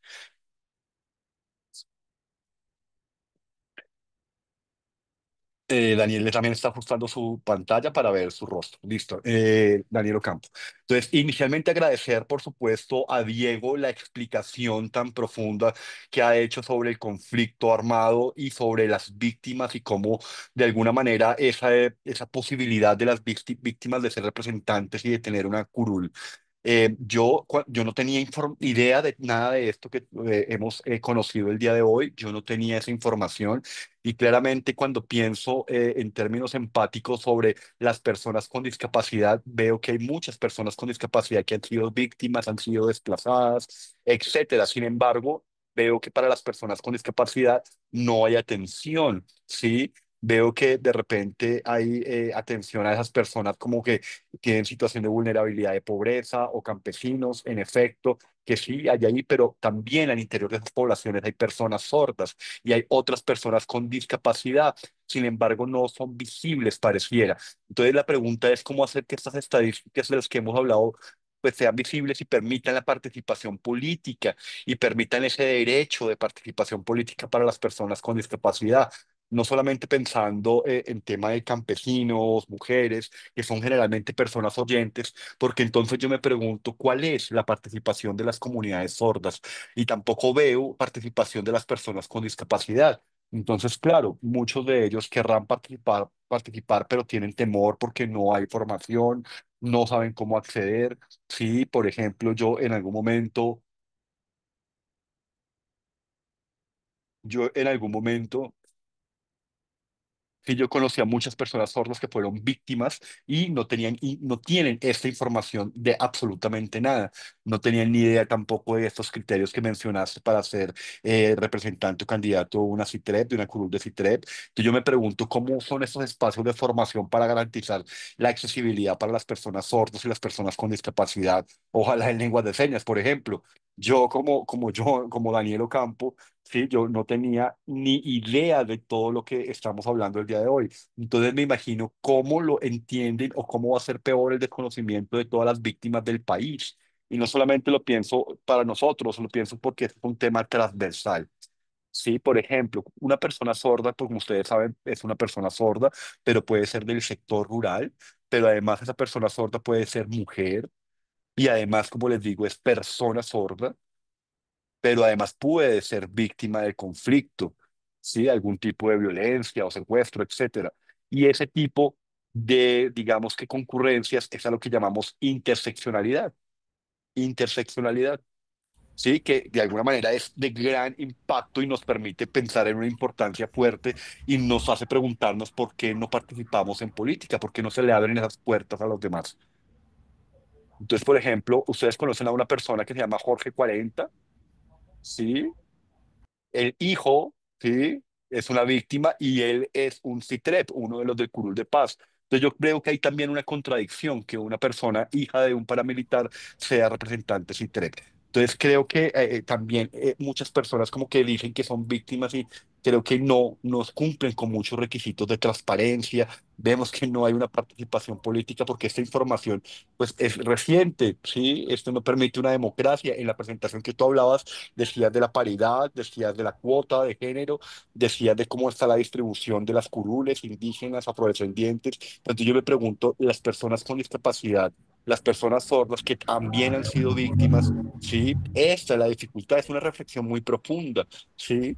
Y esto no estamos pensando en que las personas sordas no se les permite la participación porque tienen una lengua distinta y tenemos que tener una actitud distinta. No, esto es porque tenemos que garantizar los derechos de participación. Ese es el objetivo. Entonces, a manera de ejemplo, si en este momento yo tengo aquí el servicio de interpretación y yo tengo el derecho a participar, por ejemplo, imaginémonos ahora una víctima en el país que sea sorda, cómo pide un derecho y cómo pide que haya un servicio de interpretación. Generalmente la respuesta del Estado es que no hay dinero, pero la ley dice que es obligación del Estado brindar los servicios de interpretación a lengua de señas colombiana, pero vemos que no ocurre. Entonces, por ejemplo, digamos que hay organizaciones de víctimas y me decías que fueron 200 organizaciones de víctimas que estaban allí y me pregunto, ni una sola persona con discapacidad, ni una sola persona sorda. Claro, sabe que el gobierno tiene un gran presupuesto de muchos millones para atender a las víctimas, pero también debería incluir allí asuntos de accesibilidad para garantizar que haya participación de las personas sordas y que puedan participar como personas sordas, posiblemente víctimas, y puedan ejercer su derecho político. Eso es una reflexión. En realidad, yo creo que este tema es muy potente, de verdad agradezco profundamente, y con lo que yo me quedo pensando es cómo hago para que esta información llegue a las demás personas sordos del país. Permítame un momento, por favor. Y también quisiera agregar algo adicional, es una inquietud. Me parece muy interesante lo que mencionas de la estadística. Sí, y cómo hacer esa recolección de información sobre comunidades indígenas, sobre cuántas víctimas tenemos en el país. Y vuelvo a preguntarme por qué no hay estadísticas completas de las personas con discapacidad. Pareciera que no nos quieren visibilizar, ¿sí? No pareciera que las personas con discapacidad tuviesen el interés o quisiera más bien que se les contara sobre los servicios del Estado. Yo creo que sí hay el interior de las personas con discapacidad y personas sordas que han sido víctimas, familias que han muerto o desplazados, padres que han muerto y han sido sordos, que han quedado abandonados y que han tenido que moverse a ciudades principales como Bogotá o Medellín. Entonces yo sí me pregunto, claro, ¿cómo es la atención? Entonces yo creo que este ha sido un tema brutal, completamente interesante, de gran importancia, muy bueno, pero quería presentar todo esto a manera de reflexión y sobre todo todas esas inquietudes que quedan en mente. Gracias. Eh, Muy bueno, muchas gracias Daniel y a Marta también por sus comentarios. Antes de darle la palabra a Alexander y a Carlos Mauricio, quisiera hacer dos referencias. Uno, yo creo que efectivamente lo que decía Marta, pues es un debate, es decir, porque unos tienen la curul directamente y porque otros lo someten a elecciones. Yo lo que puedo decir es que en casi todos los procesos de negociación política de un conflicto armado con un actor insurgente, en el caso u organizaciones pues, que confrontan al Estado, por lo general parte de las negociaciones de paz es curules para una representación política, esos actores armados que pasan a la civilidad de la vida política, ¿cierto? Eso puede tener toda la controversia que sea, pero es de los mecanismos que están en los modelos de negociación en varios países. Y aquí, digamos, es un avance, puede que no sea suficiente, pero es un avance muy significativo y que efectivamente se le reconozcan, como digo yo, los derechos políticos de las víctimas a elegir y ser elegidas, ¿cierto? Por eso lo caracterizamos como un proceso de apertura democrática y de profundización democrática.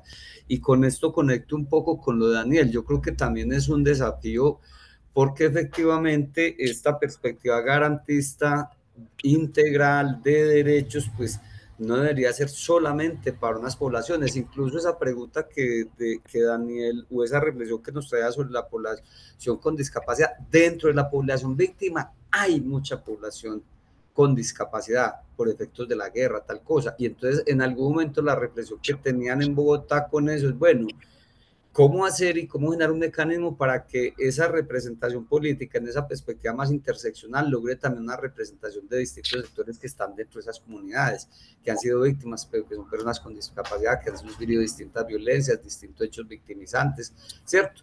Eso es lo que algunos y algunas dicen, que yo lo ponía en las recomendaciones, es como afinar un poco unas reglas especiales en términos de superar los vacíos jurídicos y normativos que dejan lo que está reglamentado hasta el momento. Como les ponía el ejemplo ahora, las mujeres, como en este caso población con personas con discapacidad, ¿cierto? Entonces creo que son desafíos también para ir ganando en democracia en los escenarios que hay. Y lógicamente la tarea de difusión, de apropiación social es fundamental porque llevamos 3 años de implementación de la CITRE y hay gente que aún no conoce que ese mecanismo existe y también sectores políticos tradicionales aprovechan el desconocimiento para, digamos, usurpar un poco esa posibilidad que le da a las víctimas y a los territorios. Alexander y Carlos, ¿están por ahí? Listo.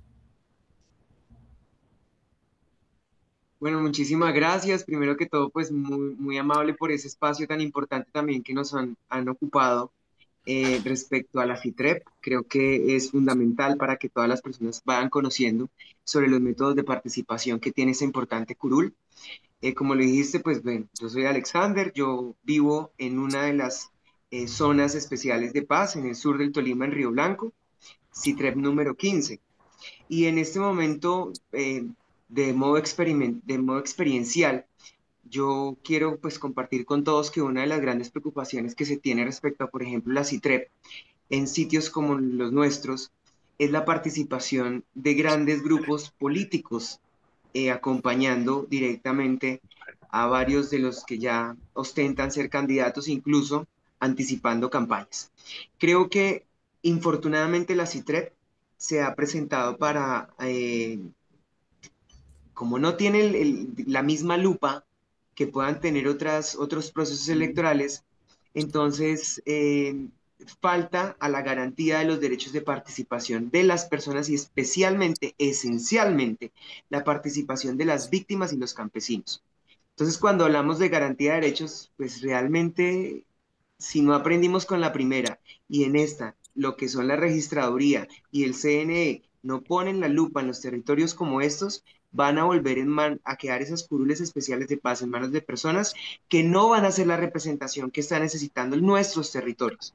Territorios con falta de recursos, con dinero en OCAT Paz para la inversión, pero con líderes que no tienen la capacidad de presentar proyectos que puedan construir y desarrollar a la sociedad surtolimense, hablemoslo específicamente en este sentido. Creo que esa curul de paz tiene la posibilidad de representar no solamente a las víctimas, sino a toda una región para jalar, para empujar, para hacer que pueda ser una propuesta distinta a la sociedad. que es lo que buscó precisamente el acuerdo de paz y la creación de los municipios PEDET donde se votan. Entonces, yo sí quisiera que no quedáramos y apoyándome en las instituciones, apoyándome ustedes que están allá, donde se toman las decisiones en Bogotá, que conocen a las personas que pueden hacer lupa a estos procesos, invitarlos y pedirlos que por favor me ayuden a eso. ¿Sí? Para mí es muy importante porque yo también he hecho un trabajo social en estas comunidades y siento que se le quita la oportunidad. Entonces, ojalá pudiéramos hacer esa visibilidad a través del CNE para que le demos más garantías de participación justamente a las víctimas. Eso es básicamente lo que quería compartir con ustedes. Ya también salió la resolución que garantiza y que establece cómo va a ser el proceso electoral para el año 2026 en cuanto a la participación de grupos significativos de personas, asociaciones que son los que pueden participar, no partidos políticos, y entonces como también le damos una lupa a ustedes desde la institucionalidad, desde lo educativo, cómo nos pueden ayudar para que efectivamente podamos hacer un control de garantías. Básicamente era eso mi intervención. Yo personalmente estoy acá también en este proceso, en ocupar la política porque estoy teniendo los aprendizajes que se necesitan, las herramientas que se necesitan para que ojalá también las personas como yo, que somos jóvenes, que somos víctimas, que somos campesinos, nacidos, criados, que nos ha costado y nos duele esta tierra, nosotros también poder representar a esas personas en los espacios que de verdad lo merecen. Entonces yo sí quisiera hacerles esa intervención, que no solamente se quede en un proceso de aprendizaje todo esto, sino también que sea una voz que se levante frente a, oiga, hay que poner las lupas para garantizar estos procesos electorales. Muchísimas gracias a todos y bueno, maravillado con todo lo que hemos también compartido el día de hoy. Un abrazo para todos. Muchas gracias, Alexander, por compartir esa reflexión. Creo que la suscribo, absolutamente pertinente, y yo creo que es de la tarea también. Mayor vigilancia social, mayor seguimiento de las autoridades electorales y sobre todo que quienes participen y hagan ejercicio de sus derechos sean a quienes está dirigida la política y particularmente la medida y las víctimas y sus territorios. ¿Sí? Entonces, clave eso que decías ahora. Carlos Mauricio. Muy buenas noches, saludos a todos. Buenas noches. Agradecer a Instituto por darnos la posibilidad de participar en este espacio y un saludo fraterno a Diego Herrera, el cual conocemos hace muchísimo rato desde el IPC. No sabía que Mauricio estaba por ahí, va a ser de los candidatos en Bajo Caucas. Estamos haciendo el ejercicio, pero con miles de preocupaciones con el ejercicio que hoy se está llevando. Muy chévere la ponencia, le entramos tardecito, pero no alcanzamos a escuchar el comienzo, pero tenemos nosotros una cantidad de dudas de todo esto, la reglamentación desde la resolución que sale desde la registraduría, los nuevos puestos de votación en zona rural que hoy por hoy tiene, y ya hay varias solicitudes en puestos de zona rural que tienen hegemonía de grupos armados ilegales y pues lo que se ve es que también tienen tendencias a determinados candidatos. En este momento se está creando un movimiento donde se está proponiendo la no reelección de los actuales congresistas de Curul de Paz.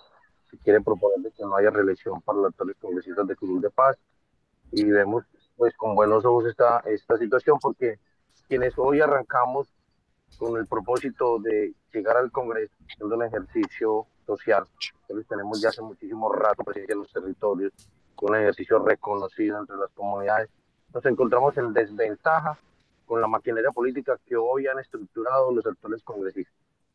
Y eso es significativo.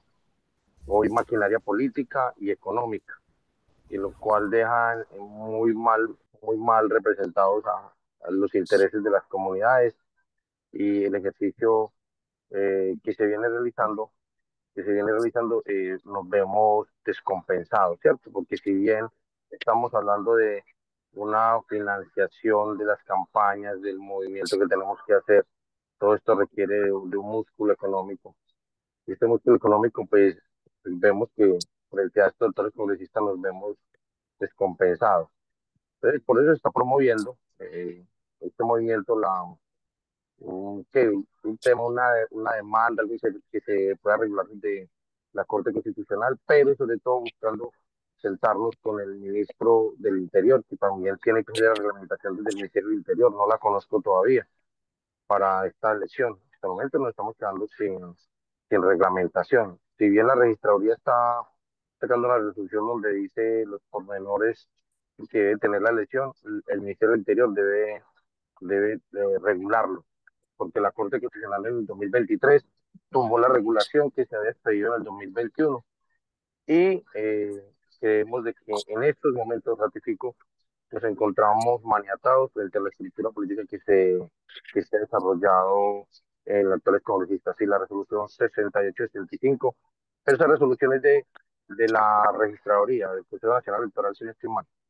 Entonces, sí tenemos que apuntar a fortalecer las capacidades de los estos liderazgos, los cuales Diego conoce muy bien en el Bajo Cauca, cómo se han movido alrededor de las comunidades, cómo han venido trabajando. En estos momentos nosotros hemos creado una plataforma que la hemos denominado Red Pluriétnica, en su momento por allá con acompañamiento de la ONU y después del IPC como Secretaría Técnica.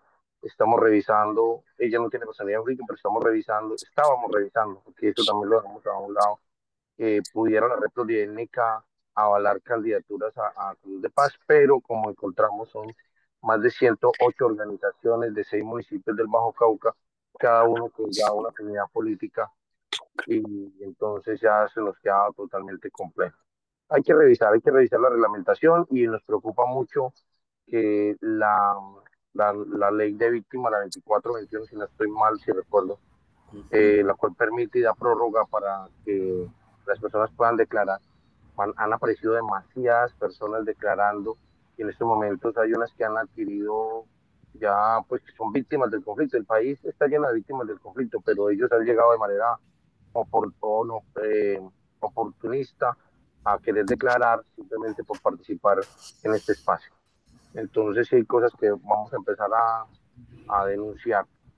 Y entre ellos hemos finiquitado un acuerdo entre más de 10 precandidatos de la CITRE 3 del norte, nordeste y Bajo Cauca, pensándonos en poder unificar criterios con organizaciones sociales, con líderes que hoy aspiran a la Cruz de Paz, que han tenido una presencia significativa en los territorios y que han hecho un ejercicio significativo. ¿Cómo podemos unificar criterios para que esta cruz no quede en manos de política tradicional, que no quede en manos de plataformas políticas? Porque hoy ya hay más de 5 plataformas políticas incidiendo en diferentes CITRES en la elección de estos candidatos.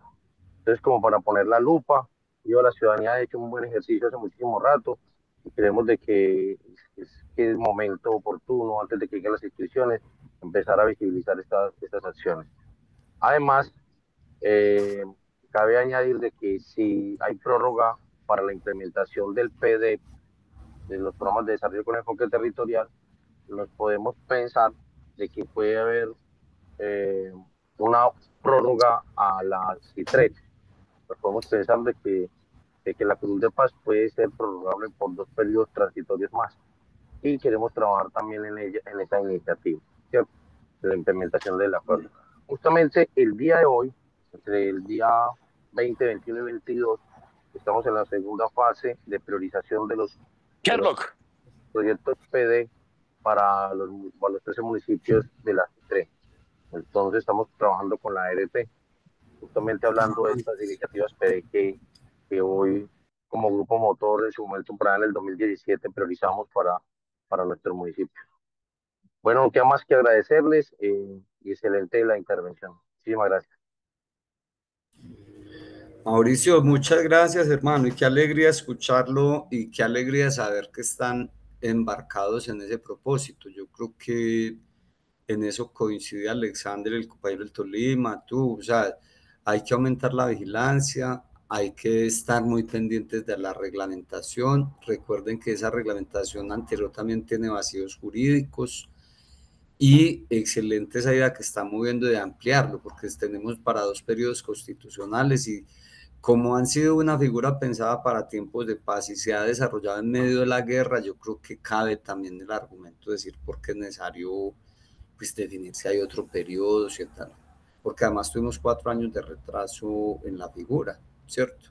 Entonces, no, muy bien, y yo creo que hay más que nadie ustedes, las organizaciones en los territorios saben también que ese ejercicio del derecho a elegir y ser elegido, pues también hay que decirle a la gente por quién que ejerza el derecho, pero que lo ejerza bien, porque esa amenaza siempre está, la de los sectores políticos tradicionales influyendo y usurpando de alguna manera esta figura que fue creada con otro sentido y con otro contenido.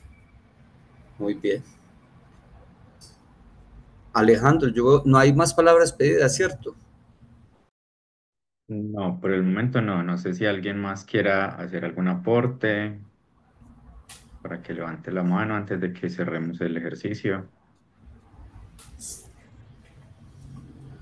Bueno, yo creo que ya la gente ya tiene ganas de ir a descansar. Bueno, no sé, Alejandro, yo creo que si dejaríamos por acá, de verdad, pues yo, yo puse incluso toda la presentación en clave de muchos desafíos porque creo que siendo una figura, un instrumento, una medida, tiene mucho potencial por desarrollar, incluso a pesar de esas barreras que le ha puesto y de esos usos, tiene todavía mucha, y creo que si la gente decide, lo desean ahora, pues decide que se amplíe, que se fortalezca. Yo creo que es un trabajo que hay que empezar desde antes de ya. Y muchas gracias por escuchar y aquí estaré pendiente de Instituto cuando me vuelva a invitar. Listo, muchas gracias, Diego, por aceptar esta invitación de parte del Instituto y del programa Ocupar la Política. También a nuestros participantes que se conectaron el día de hoy, recordarles que ya estamos cerrando este segundo módulo eh, con estas sesiones de profundización. El día de mañana tendremos ese último espacio de enfoque de género y mujer con la Red Nacional de Mujeres para quienes deseen participar y se hayan inscrito. Y también, pues que próximamente nos veremos el 23 y también el 30 en los respectivos nodos de manera presencial en nuestra sesión. De nuevo, muchas gracias. Desearles una feliz noche. Feliz noche, gracias. Que estén muy bien. Gracias, feliz noche. Feliz Feliz noche. noche. Gracias, Chao. Joana. Feliz noche. Gracias. Igualmente, que Gracias. estén bien. Noche, muchísimas gracias. Muchas gracias.